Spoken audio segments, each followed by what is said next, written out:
What's going on, everybody? My name's Ed, and today I am going to be finally upgrading my fuel system in my 1995 Lexus SC300.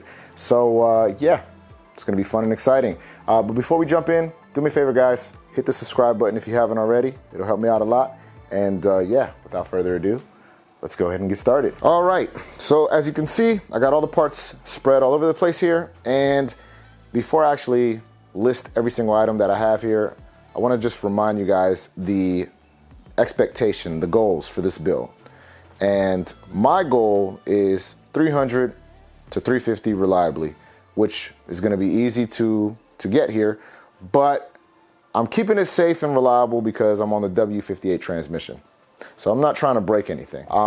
Some of the parts on this is probably going to be a bit overkill, you know, like the fuel rail. I figured while I'm at it, now's the time to kind of upgrade a lot of these things. So yeah, that being said, let's get started with the fuel rail. We got a Radium fuel rail here. I am keeping it simple. I'm not gonna do anything fancy. I'm just gonna replace the stock fuel filter with the OEM fuel filter. So I got fuel injectors from Fuel Injector Clinic. These are 650. Guys, don't clown me in the comments, please. I know these are small.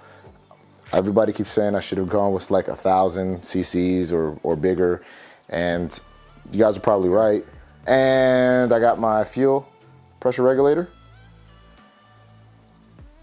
Walbro 450 fuel pump with everything needed. This is a fuel pump bracket. It's actually a dual fuel pump bracket. I don't know if you can see that. FE, this is from Freed Engineering. I had initially bought this for my other SC300, and I upgraded it to a Powerhouse Racing. So I'm gonna install this with my fuel pump, and yeah. So now that we've gotten everything out of the way as far as parts and stuff, let's, I guess, get started with this. I'm gonna install this first, because if I have any issues with this, this is probably gonna change everything as far as that line in the back, the feed line, goes. So I'm gonna start with this first, and then we'll see how this goes. All right, so just a little tip of advice here. If you're gonna do this fuel filter, take your time, be patient. It can be a little stubborn and it can be a little frustrating, but it will come off. And in my case, I'm not making this up, it took me 20 minutes just to pull this off, but I got it out. Let me show you what it looks like. Boom, look at that. So as you can see, nasty, dirty, old fuel filters on the right, clean, brand new one is on the left. And what I'm gonna do is I'm gonna go ahead and quickly install this bad boy in. Now, it shouldn't take me 20 minutes to install this. It should take me maybe 2 minutes to install this. But I'm gonna get this installed, and then I'll jump back on and we'll move on to something else. All right, so I got the fuel filter installed, and it's time to move on to the next thing, and that is the fuel rail. As I mentioned earlier, this is a Radium fuel rail. Now, if you're going NAT, you don't need to buy this exact fuel rail. You could technically use the stock fuel rail. You just have to make some modifications to it. But I figured, you know, since I'm here at this point, for my needs, I'm gonna go ahead and upgrade the fuel rail. Now, there is one thing that I did do off camera that I didn't record. I installed this adapter. Basically, it converts the stock fuel rail to -6. So let me show you what I'm talking about to kind of explain it. Basically, this is the old fuel rail, the old stock fuel rail right here. Here's the feed line, you got your fuel dampener, and then you have this hose, right? Sorry, this is backwards. We'll go something like that, right? And then that end is what bolts to your fuel rail. Now, what I did is I bought an adapter that converts whatever this is, I don't know off the top of my head, to -6. So that way I can run my -6 PTFE Teflon braided line. So this is some leftover fuel hose that I had laying around after my other SC300 build. So I'm gonna install this. This is about 6 feet of line left. Should be plenty for my fuel rail, and run the return line to my my fuel pressure regulator. So without further ado, let's go ahead. I'm gonna jump in and install this fuel rail, and then we'll start making some fuel lines and see how far I get.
All right, so as you can see, I got the fuel rail installed and the fuel line made, the feed line that is. Let me show you what that looks like. There it is right there, looking good.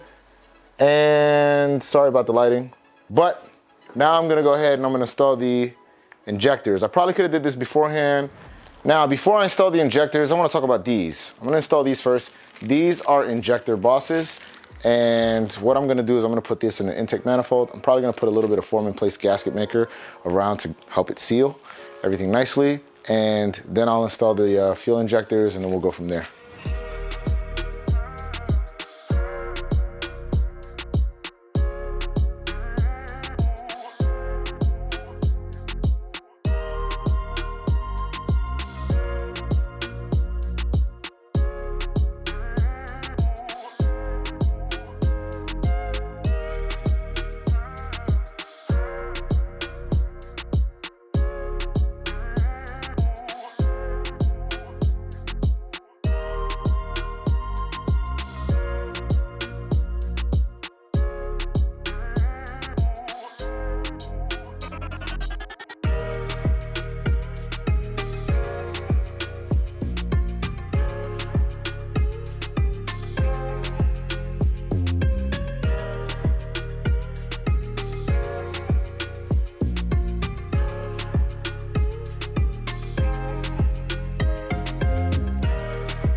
All right, so I got the injectors on, and now I am getting ready to map my my return line to my fuel pressure regulator. But let me show you where I'm at so far. All right, look at that.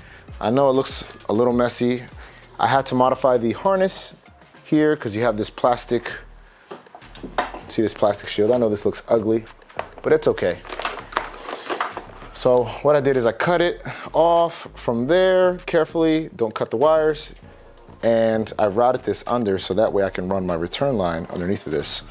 So I'm gonna throw the intake manifold. I'm thinking I'm gonna put my fuel pressure regulator here somewhere. I'm gonna probably have to fabricate some sort of bracket or something and have it mounted here. The plenum's gonna be like right here, so it'll be here. I don't know, I'll figure all of this out, and when I do, I'll come back on. All right, so I'm back. And I finally got everything set up and installed, so let me show you what it all looks like. So where I last left off earlier, I did a little bit of work off camera. I didn't want to record too much, but all I did was I fabricated this bracket. It's a very ugly bracket. I kind of made like an L shape. I don't know if you guys can see that. I'll try to get a close-up of that if I can. And that's just basically designed to be bolted onto two existing holes that are on the strut tower.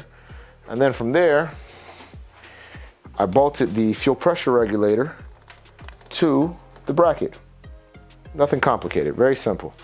So everything is kind of mocked up and in place right now. I do have my return line going to here, and the only thing left for me to do is to make one more line to my, just basically finish the return line. I'm just gonna use rubber hose, get a -6 barb to whatever rubber hose that is, and just finish the line, and that'll take care of that. The next thing that I need to tackle here is my fuel pump.